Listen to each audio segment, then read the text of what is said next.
2. Let me see if I can do this without going full Uncle Ted. Click the links to join the channel here for $1 a month. Get a name of color in live stream or over at Subscribestar. So plastic Funkco garbage goes into landfills, and the cycle of the tulips continues. And I know people just say, let people enjoy things. That's not going to be this video. This is going to be a judgmental, douchey video. I'm just warning you now. So every once in a while, I see clearly, and it hits me, I see an advertising machine create a fear of missing out in a population of lost, rootless, debt-slave cattle who are convinced that they should not have kids and raise children. There's a book called Eulogy or Eulogy. It's not Eulogy, but it's this guy's last name is spelled with an O, on advertising. It's a fascinating look on the psychology of advertising and how to get people to have that fear of missing out and get them to just buy how to manipulate people into just buying garbage. It's like you look around at present day America. Oh, that's pretty much the country right now. So they're able to convince people to like not have kids, but instead they should buy plastic garbage made in China and watch the Kardashians do whatever it is the Kardashians do. Most everything that got us here came from the most toxic ideas out of that propaganda digital screen. In our day, if you're of a certain age, it would have been the TV. Nowadays, it's the smart TV and the tablet sort of thing. And I mean, it's all, don't go full Uncle Ted. It's going to be a challenge. I mean, it's just the worst people on earth who are doing this stuff. It's the power of generational brainwashing. You're seeing it right now as you look around, because you can literally convince parents to take their own offspring and make it so that they don't have any more offspring, because the TV told them that is how they must be tolerant, instead of pitchforks and torches sort of reaction, which would be a more reasonable reaction of people just coming to the conclusion that there are demons who are pushing this message, which is actually a much more reasonable conclusion. If you thought, well, it seems like they're literal demons in human flesh suits. Well, that's crazy. Yeah, that's crazy. But I mean, you look at what they're doing to kids right now. It's like, well, okay, that is crazy, but we'll use that as a model, even if it is somewhat hyperbolic. So the left wing always says the OMG, just let people enjoy things line.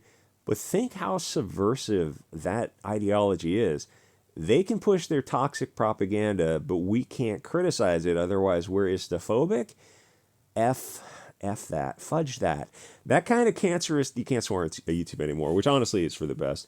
That kind of cancerous tolerance got us to this point where single moms are taking their kids to watching half-naked men dancing around in libraries.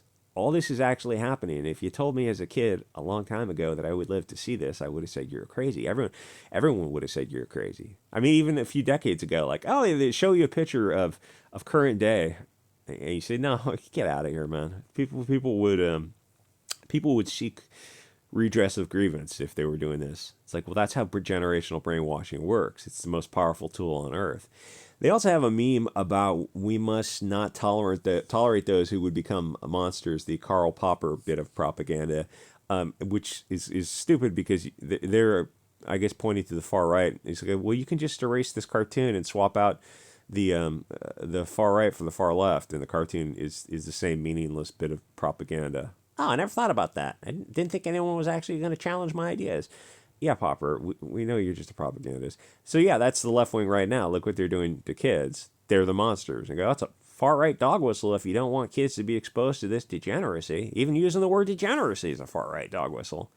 Well, I mean, I don't know what else you want to call it, because, I mean, what else would you call what you're doing to kids? Progress. No. Anyway, so what happened? The standard tulip flower bloom happened. People get a mass psychosis going on, fear of missing out, FOMA. The fear of missing out, they get on board some stupid movement collecting flowers or plastic garbage.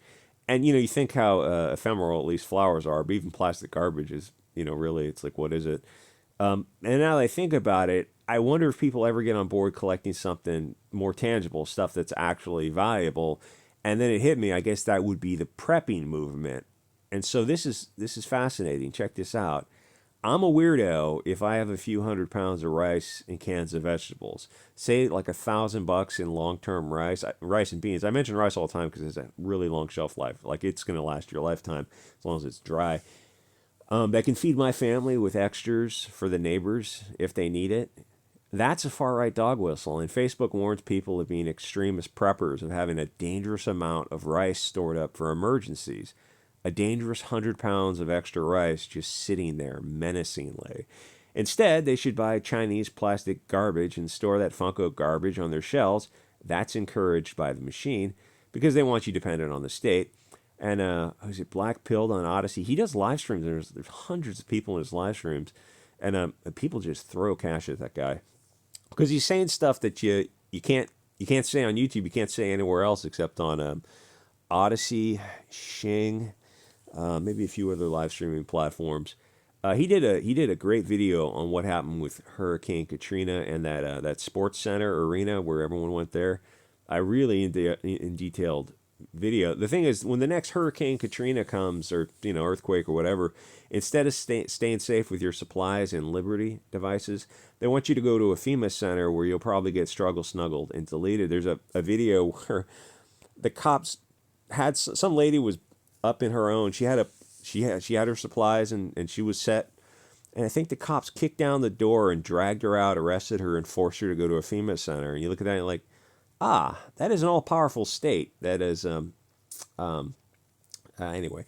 So we saw how the state responds in an emergency. You're better off having food, water, and a 12-bore pump and sitting at home. The idea of self-sufficiency horrifies the state, and they and the mainstream social media and mainstream media work to convince the left that preparing for emergencies is somehow a far right-wing thing, that you should trust the government and media, which is hysterical when you see how poorly they respond. You have thousands of dollars of plastic toys, but you don't have a $300 pump 12-bore and some water and rice. Even if you're in a small place, you can have at least some water and rice and a small handheld Liberty device.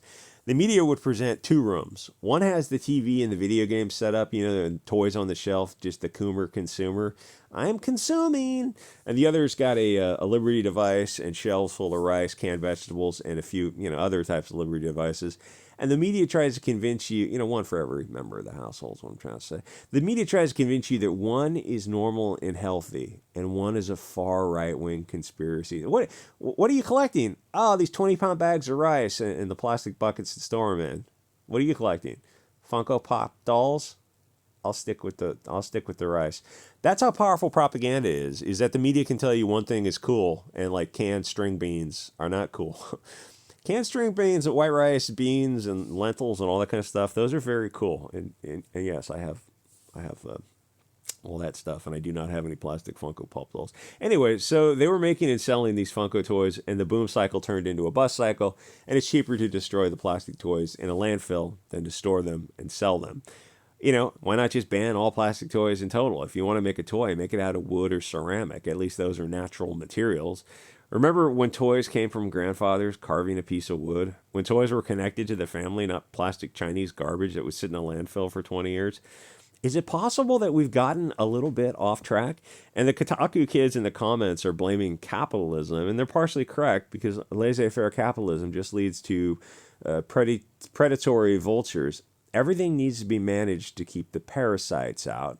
Otherwise, they take over and you get present-day America, a country with a dollar that lost 90% of its value since the 1913 creation of the Federal Reserve. Maybe it's time to do something about that. To be honest, it's probably not going to be done by voting. I suspect that ship has sailed in about 1960s, 1965, about exactly, actually. Anyway, there's more to say on this, but I think this is as far as I can go on YouTube. Plastic. The kids in the comments, so they're going after capitalism, but it sounds like they're still buying these Funko Pop dolls, and you look at it, it's like you don't need. It's like it's just the default perspective that, oh yeah, of course we're going to buy these Funko Pop dolls because we like Star Wars movies so much, and there's no other product to consume. We like the Star Wars video games and the movies, and so we buy the plastic toy on the shelf. And Okay. Okay, you don't. That doesn't need to be the default position. Like, you don't actually need to have a Chinese piece of plastic garbage on the shelf. What are you talking about? Are you a far right bigot? Yeah, that's the only possible. That's the only possible binary. Like, how much rice do you have stored up? Do you have a home garden? I shouldn't talk. I started my home potato garden and it didn't work out too well. But I'm gonna start when it warms up a little bit more. And I start again. Anyway, like, comment, subscribe. Join me over at Subscribe Star. Thanks to everyone who has, and I'll see you guys all next episode. And now that I think about it, it's like, definitely you should be starting up your own home potato garden, because everybody eats potatoes. I mean, there's like 1,000 ways to make potatoes. It's like one of the just the best things. I don't know what you cycle with potatoes. Like, after you grow them, you harvest them, then you gotta like plant something else that puts the nutrients that the potatoes took out of the soil. Anyway, like, comment, subscribe. See you guys on the next episode.